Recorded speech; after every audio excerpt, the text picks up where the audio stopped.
السلام علیکم ورحمۃ اللہ وبرکاتہ۔ وعلیکم السلام ورحمۃ اللہ وبرکاتہ۔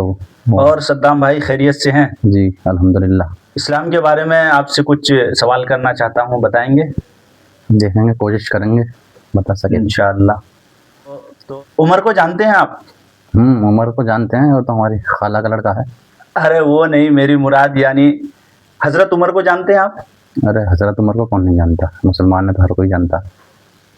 تو ان سے متعلق میں آپ سے دو خصوصیت پوچھتا ہوں کہ آپ ان کو کس طرح پہچانتے ہیں اور کس طرح جانتے ہیں، کم سے کم دو اس کی کچھ خصوصیات بتائیں آپ۔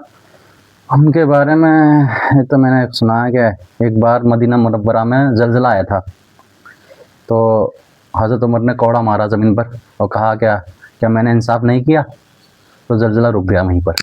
ماشاء اللہ، الحمدللہ، آپ نے تو ایک بہت گہری بات بتائی بھائی صاحب۔ یہ تو بہت سارے لوگوں کے ذہن میں بھی یہ بات نہیں آتی ہے، لیکن آپ نے ایسی گہری بات کی ہے، الحمدللہ۔ اچھا، دوسری خصوصیات بتائیں۔ دوسرا ایک اس زمانے میں جو تھے نا، دریائے نیل تھا، دریائے نیل جو ہے رک گیا۔ پہلے دریائے نیل جو قربانی مانگا کرتا وہ ذبح کرتے تھے، اس کے بعد میں دریائے نیل جاری ہوا کرتا تھا۔ تو حضرت عمر نے خط لکھا، تو جب سے حضرت عمر نے خط لکھا تو دریائے نیل آج تک جاری ہے ایسے۔ ماشاء اللہ، الحمدللہ، دونوں باتیں آپ نے بہت ہی قیمتی اور گہری بات کی ہے حضرت عمر رضی اللہ عنہ کی پہچان کے بارے میں۔